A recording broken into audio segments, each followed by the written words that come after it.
శ్రీమాత్రే నమః. ఛానల్లోకి స్వాగతం అండి. ఈ వీడియోలో మనం మేషరాశి వారి గురించి మాట్లాడుకోబోతున్నాం.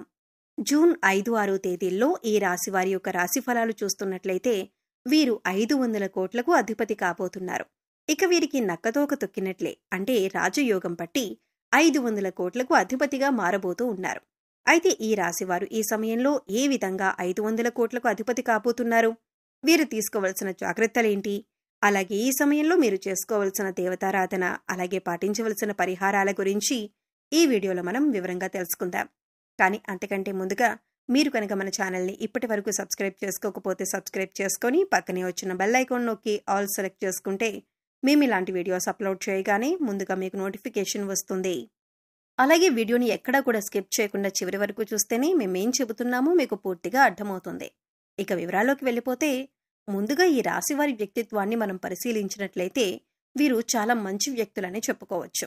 ఎవరైనా కష్టాల్లో ఉంటే వారికి సహాయం చేయటానికి ముందుంటారు. అంటే ఎవరైనా ఆపదలో ఉంటే కనుక చూస్తూ మాత్రం ఉండలేరు. వీరికి తోచిన సహాయం అనేది చేస్తూ ఉంటారు.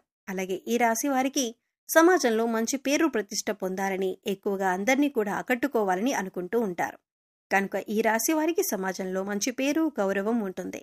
అయితే ఈ రాశిలో జన్మించిన వ్యక్తులకి దాన ధర్మాలు చేసే అలవాటు ఎక్కువగా ఉంది. వీరు ఏ పనులు చేసినా కానీ సక్రమంగా చేస్తూ ఉంటారు. అన్నింట్లో కూడా విజయాన్ని సాధిస్తూ ఉంటారు. ఈ రాశి వారిలో ప్రతి ఒక్కరికి కూడా సహాయం చేసే గుణం ఉంటుంది. అలాగే దాన ధర్మాలు చేయటం వంటి పనులు ఎక్కువగా చేస్తూ ఉంటారు. నియమబద్ధంగా చేసే ప్రతి పనిలో విజయాన్ని కూడా మీరు చూస్తారు. చేసిన పనికి ప్రతిఫలం కూడా చాలా బాగుంటుందని చెప్పుకోవచ్చు. ఈ సమయంలో ఎవరైతే కొత్త వ్యాపారాల్లో ఇన్వెస్ట్ చేస్తారో వారికి కూడా అనుకూలమైన ఫలితాలు కనిపిస్తున్నాయి. ధనాన్ని దాచుకోవటానికి ఎవరైతే బంగారం పైన పెట్టుబడి పెడతారో వారికి అనుకూలంగా ఉంటుంది. రియల్ ఎస్టేట్ రంగం వారికి అనుకూలిస్తుంది. ఎప్పుడైనా సరే మీరు మాట్లాడేటప్పుడు ఎదుటివారు ఏం చెబుతున్నారు అనే దాన్ని వినటానికి ప్రయత్నించండి. ఎందుకంటే మీ మాట తీరు వల్ల కొన్ని సమస్యలు ఎదుర్కోవలసిన పరిస్థితులైతే రాబోతున్నాయి. ఇక వీరు బంధాలకి, అనుబంధాలకి ఎక్కువ ప్రాధాన్యతనిస్తారు. సహజంగా ఉండేదానికంటే కూడా ఈ సమయంలో వీరికి అనుకూలమైన ఫలితాలు గోచరిస్తున్నాయి. జూన్ 5-6 తేదీల్లో వీరు ధనవంతులుగా మారబోతున్నారని చెప్పుకోవచ్చు. ఇక రాబోయే రోజుల్లో గ్రహాలు అనుకూలించడం వలన గోచార గ్రహస్థితిని అనుసరించి జీవితం అనేది పూర్తిగా మారబోతుంది. ఇక కటిక దరిద్రాన్ని అనుభవించినటువంటి వారైనా ఇక ఇప్పటి నుండి వీరికి రాజయోగం అనేది పట్టబోతుంది. అదృష్టవంతులుగా మారే అవకాశాలైతే ఈ రాశి వారికి కనిపిస్తున్నాయి. దరిద్ర బాధలన్నీ కూడా తొలగిపోతాయి. అంతేకాదు దుష్ట శక్తుల ప్రభావం కూడా తొలగిపోతుంది. గ్రహదోషాలు, పాపాలు, శాపాలు అన్నీ కూడా తొలగిపోతాయి. మరి ఇంతటి అదృష్టం పట్టడానికి కారణం ఏంటి అంటే కనుక ప్రతిరోజు కూడా మనకి కలిగేటటువంటి ఫలితాలు గ్రహాలను అనుసరించి ఉంటాయని మనం నమ్ముతాం. అయితే ప్రస్తుతం ఉన్నటువంటి గ్రహస్థితి అనుకూలించడం వల్ల ఈ యొక్క రాశి వారికి ఫలితాలు అనుకూలంగా రాబోతున్నాయి. అయితే ఇటువంటి గ్రహస్థితి వల్ల కొన్ని రాశుల వాళ్ళు అనుకూలమైన ఫలితాలు పొందితే మరికొన్ని రాశుల వారు ప్రతికూల ఫలితాలు, అలాగే కొన్ని రాశుల వారు మిశ్రమ ఫలితాలు పొందేందుకు అవకాశం ఉంటుంది. అయితే గ్రహాలు ఎప్పటికప్పుడు తమ గ్రహస్థితిని మార్చుకుంటూ ఉండటం వల్ల ఫలితాలనేవి ఎప్పటికప్పుడు మారుతూ ఉంటాయి. వీడి ప్రభావం వలన ఒక్కొక్క రాశికి ఒక్కొక్క విధంగా ఉంటుంది. అయితే ఎప్పుడైతే గ్రహస్థితి అనుకూలిస్తుందో అప్పుడు ఆ రాశివారు మట్టిని పట్టినా బంగారం అవుతూ ఉంటుంది. అటువంటి పరిస్థితి ఇప్పుడు ఈ రాశి వారికి రాబోతుంది. క్షణక్షణం వారి జీవితం అనేది అద్భుతంగా మారబోతుంది. అంతేకాదు మీరు జీవితంలో ఎప్పుడూ చూడని సంపదను కూడా చూస్తూ ఉంటారు.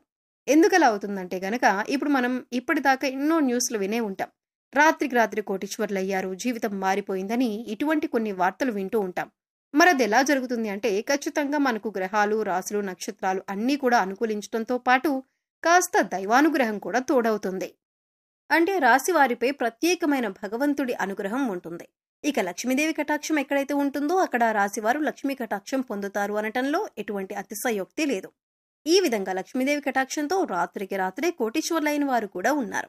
అయితే ఈ రాశిలో ఉన్న ప్రతి ఒక్కరూ కూడా కోటీశ్వర్లు అవుతారా అంటే మాత్రం గ్రహాలు అనుకూలించినప్పటికీ మీకు కొద్దిగా కర్మ ఫలితం అనేది ఉంటుంది. మీరు మంచి కర్మలు చేస్తే ఖచ్చితంగా మీకు లక్ష్మీదేవి అనుగ్రహంతో కోటీశ్వరులు అవుతారు. ప్రకృతి మీకు ఎప్పుడూ కూడా అనుకూలతను ప్రసాదిస్తుంది. ఇక మీ కర్మ ఫలితం మీద కూడా ఆధారపడి ఉంటుందని చెప్పుకోవచ్చు.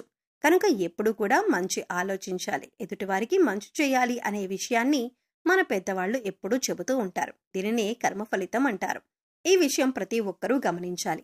అయితే కొంతమందిని చూసుకున్నట్లయితే మీరు చేసే దాన ధర్మాల వల్ల మీకు కలిగినటువంటి ఫలితాలను మార్చుకోవచ్చు. అది ఎలాగంటే మీ పాపకర్మ యొక్క దుష్ఫలితాలు ఏవైతే ఉన్నాయో వాటిని తొలగించుకోవచ్చు. అందుకోసం మీరు మూగజీవాలకు పశుపక్షాదులకు తాగటానికి నీరు తినటానికి ఆహారాన్ని తరచుగా ఏర్పాటు చేస్తూ ఉండాలి. అలాగే లేని వారికి ఏం అవసరమో అది ఇవ్వాలి. ముఖ్యంగా అన్నదానం చేయాలి. దుప్పట్లో చెప్పులు వంటివి పంచిపెట్టాలి. ఇలా చేయడం వల్ల పాపకర్మ యొక్క దుష్ఫలితాలు ఏవైతే ఉంటాయో అవన్నీ కూడా నెమ్మదిగా తొలగిపోతాయి. తద్వారా మీరు గ్రహాలు అనుకూలించిన సమయంలో అనుకూలమైన ఫలితాలను ఎక్కువగా పొందేందుకు అవకాశాలు ఏర్పడతాయి. అలాగే దైవానుగ్రహం కోసం ప్రతినిత్యం కూడా దీపారాధన దైవారాధన చేసుకోవటం అలవాటు చేసుకోండి. అలాగే ఖాళీ సమయంలో మీ ఇష్టదైవ నామస్మరణ చేసుకుంటూ ఉండండి. ఎక్కడా కూడా అనవసరమైన మాటలు మాట్లాడకండి. అంటే మీ దగ్గర లేని వ్యక్తుల గురించి మూడో వ్యక్తికి చెడుగా చెప్పటం అనేది మానుకోవాలి. ఎందుకంటే ఈ విధంగా చేయటం వల్ల మీరు దుష్ఫలితాలను ఎక్కువగా ఎదుర్కోవలసి ఉంటుంది. ఈ విషయాన్ని గుర్తుంచుకోండి. ఇక ఈ విధంగా చేయటం వల్ల జూన్ 5, 6 తేదీల్లో మీ తలరాత అనేది మారబోతుంది. ధనవంతులుగా మారుతారు. గ్రహస్థితి బాగుంది కదా అని మనం చేయవలసిన పనులు మాత్రం మానకూడదు. ముఖ్యంగా మీ పనితీరులో నైపుణ్యాన్ని కనపరచాలి. అంటే ఏదైనా ఒక పని చేస్తున్నామంటే ఆ పనిని అందరికంటే డిఫరెంట్గా ఎలా చేయాలి అనే ఆలోచనను మీరు కలిగి ఉండాలి. ఇటువంటి నైపుణ్యాన్ని కనుక మీరు మీ వృత్తి ఉద్యోగ వ్యాపారాల్లో చూపించినట్లయితే ఖచ్చితంగా మీరు జీవితంలో ఎదుగుతారు. దీనివల్ల మీరు మంచి పేరు తెచ్చుకోవటమే కాకుండా మీ ధన రాబడికి సంబంధించిన వృత్తి ఏదైతే ఉందో అందులో మీ పై అధికారుల ప్రశంసలు అందుకోవటంతో పాటు అందరిలోనూ మీరు రాణిస్తారు. అలాగే అధిక ధనలాభాన్ని కూడా పొందుతారు. అయితే ఈ రాశి వ్యక్తులకు అన్నింట్లో కూడా పట్టిందల్లా బంగారం కాబోతుంది. అయితే ఎటువంటి వృత్తి ఉద్యోగ వ్యాపారాలు చేస్తున్న వారైనా సరే, ఏ చిన్న వ్యాపారస్తులైనా సరే మీకు సమయం అనుకూలించటం వల్ల అనుకూలమైన ఫలితాలను పొందబోతున్నారు. విద్యార్థులు ఈ సమయంలో అయితే ఏకాగ్రతతో చదవాల్సి ఉంటుంది. తద్వారా మీరు అనుకూలమైన ఫలితాలను పొందుతారు. విదేశాలకు వెళ్ళాలి అనుకునే వారికి ఈ సమయంలో అనుకూలిస్తుందని చెప్పుకోవచ్చు. ముఖ్యంగా ఈ రాశి వారైతే పెద్దలను గౌరవించాలి. అలాగే వారు చెప్పిన మాటను ఒకసారి విని దానికి తగ్గట్టుగా నిర్ణయం తీసుకున్నట్లయితే కనుక మీరు అన్నింట్లో కూడా విజయాన్ని పొందుతారు.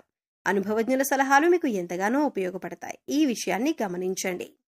ఇక లక్ష్మీ కటాక్షం కోసం ఈ రాశివారు ప్రతి శుక్రవారం లక్ష్మీదేవిని ధూపదీప నైవేద్యాలతో పూజించండి. అలాగే నవగ్రహాలకు 11 ప్రదక్షిణలు చేయండి. నవగ్రహ స్తోత్రాలను ప్రతిరోజు చదువుకోండి. ఇలా చేయటం వల్ల గ్రహ దోషాలు ఏవైనా ఉంటే అవన్నీ కూడా తొలగిపోతాయి. మీ పాప కర్మల యొక్క దుష్ఫలితాలు తొలగించుకోవటానికి మూగజీవాలకు తాగటానికి నీరు, తినటానికి ఆహారాన్ని ఏర్పాటు చేయండి. సో చూశారు కదండి, జూన్ 5, 6 తేదీల్లో మేషరాశి వారు 500 కోట్లకు అధిపతిగా ఏ విధంగా మారబోతున్నారు. వీరు ఈ సమయంలో ఎటువంటి ప్రవర్తనను కలిగి ఉండాలి, అలాగే ఏ దేవతారాధన పరిహారం చేసుకోవటం వల్ల వీరు అనుకూలమైనటువంటి ఫలితాలు పొందుతారు అనే అంశాలను ఈ వీడియోలో మనం వివరంగా తెలుసుకున్నాం కదా. ఈ వీడియో మీకు నచ్చినట్లయితే లైక్ చేయండి.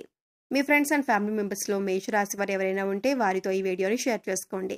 అలాగే ఇప్పటి వరకు మన ఛానల్ని సబ్స్క్రైబ్ చేసుకోకపోతే సబ్స్క్రైబ్ చేసుకొని పక్కనే ఉన్న బెల్ ఐకాన్ నొక్కి ఆల్ సెలెక్ట్ చేసుకుంటే మేము ఇలాంటి వీడియోస్ అప్లోడ్ చేయగానే ముందుగా మీకు నోటిఫికేషన్ వస్తుంది. మరో చక్కటి వీడియోతో మళ్ళీ కలుద్దామండి. ఓం శ్రీ మాత్రే నమః.